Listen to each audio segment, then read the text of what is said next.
I'm Melissa Chartrand. I'm here at the Geyer Barn in Hyannis. Joining me is Susan Santangelo, a well-known author here on the Cape. You're from Cape Cod as well as Connecticut. That's true. I'll give that plug too. Thank you. But we're gonna say you're from Cape Cod first. In my heart. Yeah. So I am so excited because we have your books right in front of us, but a new one recently came out, hot off the presses. Yep. And they're murder mysteries, but not your gory type of murder mysteries. No, because I don't like to read those things, Yeah. Melissa. I don't like to stay up at night with nightmares or go to sleep and, I can't sleep because I've witnessed something in my head and it just goes, oh, do you find when you see something like that, it just goes in your mind and it goes over and over and over again?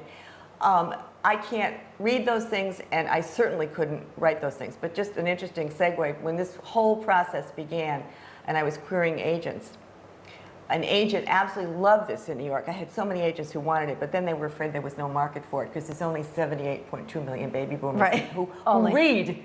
So obviously she was right on the pulse of the United States.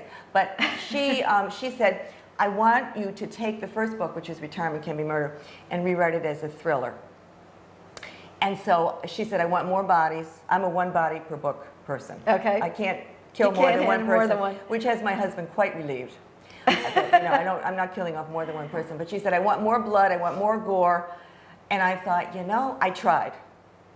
But that's couldn't not what do this it. is about. No, it just couldn't do it. In fact, really, the murder, in each book there's one murder, is really incidental to the plot. It's the catalyst, but really it's about relationships. I think it's particularly about relationships between a husband and a wife of a certain age. Okay. And then the wife's cadre of girlfriends, and where would we be without our women friends? And the adult children that this couple has, the two, one male, one female, and then the dogs, who are very integral to this. And we have English Cocker Spaniels. We only have one now, because the rest of them have died. But there are two dogs in the books who are very, very smart. And their names are Lucy and Ethel, which are, of course, boomer names. Right. And people say, well, I know where you came up with those names. So that's what it's about. The murder happens right in the beginning. And then it's basically how do we deal with it all? And of course, the smart one is the wife. What can I say? Well, the smart one is the wife. And are you the model for I'm sure the characters are modeled against people you know. I write in the first person. Okay. The protagonist's name is Carol, and my name obviously is Susan. But I would have to be lying if I said that there's not part of me in there. Sure. And part of all of your friends and your husband and your dogs, I imagine. Yeah. Maybe I might be written into you a might book. be. I promise I won't make you a victim or a murderer then. Killed off on the first page. Killed off on page 1. You absorb things as you grow, and you overhear things, and you think that would be a good end. And we all meet such interesting people, and I think Cape Cod in particular is just a fascinating place because so many people come here from other places.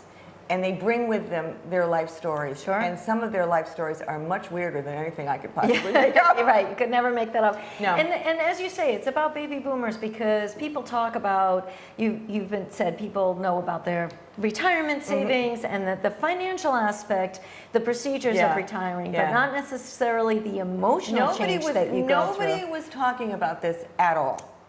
And when my husband and I were reaching that age, in fact, I'll tell you if you want to know how this really began. Yes, we do. My own dear husband, Joe, of 40 plus years, announced to me one day that he was thinking of retiring. And now we had a house in Connecticut and also a house here on the Cape. And I was spending more and more time on the Cape, having a swell time. I volunteer a couple of times a week at the Cape Cod Hospital Thrift Shop. I have a real cadre of close women friends. I was going out to lunch, I was going shopping, I was having a great time. And he was toiling away in Connecticut, making my lifestyle all possible. And he announced one day in our kitchen in West Ennis that he was thinking of retiring, and I thought, oh my God, what's going to happen to my nice little life? And then I thought, well, he's going to be here, which is great, but what are we going to do? Because we have a fairly good-sized house, but we always seem to be in the same place at the same time, reaching for the same spoon, or opening up the same cabinet, it just happens like that. So I thought, well, what we need to do is think up something we can do together. And neither one of us are very sports oriented. So, but he is also a writer. He writes a lot of nonfiction. He writes for magazines here on the Cape. He's written for newspapers for years. He's written for speechwriter, all that stuff. And I thought, well, why don't we write something together? So I sort of gave him this idea, but I, in the back of my mind, had a mystery book in my head, because I was raised on Nancy Drew, and I loved all the traditional mysteries, and there's so many good light mystery writers today, and I thought, this is something I've always wanted to do. So I just want to digress to say that you have a writing background as well. I do. I've written for magazines and newspapers for years, and even a brief stint at Cosmopolitan magazine. Pretty cool. Before, not the one that was there today on the newsstands, but when Helen Gurley Brown first took over, I was on her staff, which was kind of fun. Weird, but fun. Right. My mother prayed for me a lot. She didn't know exactly what I was into. But this is a whole different kind of writing. It is. Oh, yes, it is, indeed. So I said to him, why don't we write a mystery? And he kind of went, I've never read a mystery. I thought, oh, this is how naive and stupid I was. Because when you read a well-done mystery, it looks like it's completely effortless. And the plot just flows. The dialogue is crisp, and everything makes sense at the end, and you have a happy ending. And I thought, how hard could this be? I've read thousands of them. So I told him about Retirement Can Be Murder, which I thought was a really cool, and he thought that was a great title. My original concept was a husband and wife conversation as part of the book, so that one chapter would be written from the wife's point of view, the second from the husband's, so that in addition to solving a mystery, it would be a conversation between Jim and Carol Andrews, who are my husband and wife. And he said, well, you know, I'm not sure I exactly understand what you're doing, so you write the first chapter, and I'll read it, and then I'll get more into the groove of it. So I wrote the first chapter, left a space. Wrote the second chapter, left a space. And we sort of went around like that for a while until we got to chapter 5 or 6. And I said, dear, are you going to write anything? And he said, well, you know, I've been thinking more about this. And I've decided that this is really not my thing. So why don't you write the book, and I'll critique it. And I thought, you know, I don't need any more critiquing from you after all these years of marriage. Thank you very much. So I went back to the drawing board again and started it again with, you know, with just the wife's point of view, which to my mind is the only point of view to pay any attention to anyway. Can't argue with that. Exactly. And so that's how the first book there you go. was written. And then did the subsequent books that follow, because now you're on your 4th book already, are you pretty much writing a book? How frequently are these coming to you? Well, the first book took about 2 years because I wasn't as motivated. Sure. And I am not a very disciplined writer even today. I'm not disciplined in any aspect of my life, I have to say. Isn't that wonderful? And that's a part of that retirement. That's what we have to look forward to. The second book, well, I never thought about a series. But after the first book came out and it started to sell, and when it went on Kindle, oh my God, it was just unbelievable. Somebody said, well, what happens to them now? And I thought, oh, what does happen to them now? Because what I'm doing is I'm taking situations that real life people face, except for the dead body, and examining that through a humorous mystery. So the first one is the couple, he's going to retire, and what happens as a result of that. The second one now, he has retired. Moving can be murder. And they decide to downsize, which is, again, another thing that we all deal with. Right. Do we keep this house we raised our children in? Do we move? Do we stay in the house and make it more user-friendly for an older person? What do we do? So in the second book now, the same couple is going to downsize and move to a senior living community. So, and we have several of those on Cape Cod. And what happens when they put the house on the market? Now, the third book, there are 2 adult children in the book, and one of them, the daughter, announces that she is getting married. And she wants to get married on Nantucket because she has many happy memories of childhood spent there. And what happens when they try to plan a destination wedding on Nantucket? And particularly what happens to the poor wedding planner, my God. And for that book, I was able to tap into some resources that we have here on the Cape. I have a very good friend who is the Justice of the Peace, Marie Sherman. And she's written a wonderful book about her experiences as the Justice of the Peace called Say I Do. And she sort of walked me through the whole process of getting a marriage license and all that kind of thing. And then I have another friend whose daughter is a wedding planner. There you go. She was not my model for who I killed off. But she helped me, you know, with all the logistics of how you plan a destination wedding. So then now I got them married. Now the 4th book was then, what's the next thing? Well, then we have to deal with going back to our high school reunion. Yeah.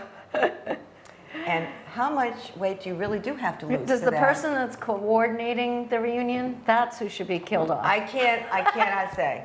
I cannot We say. don't need those reunions. But, I love going back to my reunions.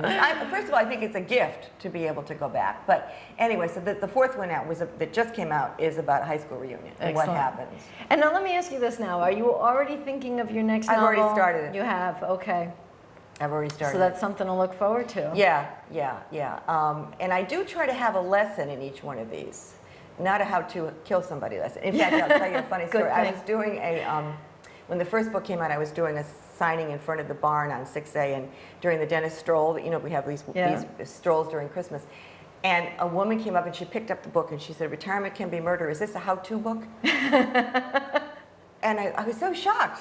And I looked at her and I said, "Well, no." And she said, "Well, then I'm not buying it." She slammed it on the table and she left. And I thought, wow, a lot of anger going on there. I've had a lot of women come up and tell me, "Let me tell you about what happened when my husband retired." So that's fodder for... I don't know. And somebody said at the very end of the series, are they going to kill each other? And I said, I don't think so. You don't know. Will they be in a senior, will they be drooling? Will they be in assisted living? We'll have to wait I and don't see. know. Will one of them become a widow? I have no idea.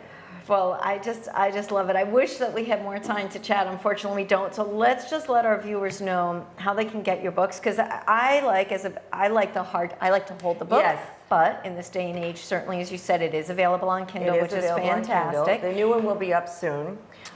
In local bookstores here in the Cape and Carry in gift them. shops. Yep. And the libraries are big boosters of ours. Excellent. So the CLAMS system All has have them. You can Yeah. get them that way. Yeah. And you also talk there. I know our local senior center here, Barnstable Senior Center. You've done Yeah. talks in the past, so people can check their schedule to see if you're coming. But around the Cape, so do you have a website or information where people who I want do to have a contact website, you? but it's woefully out of date. However, That's all right. It's www.babyboomermysteries.com. Excellent, and that way they can get in touch Right, with you. and there they is can an find email information. address on there, and so people can get in touch with you that way. And also, of course, the Cape Cod Times runs a calendar of author events in the Sunday paper every week. Excellent. And so I'm usually in there doing something.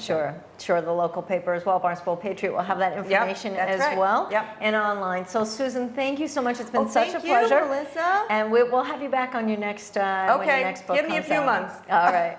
For Susan Santangelo, I'm Melissa Chartrand, wishing you an artful day.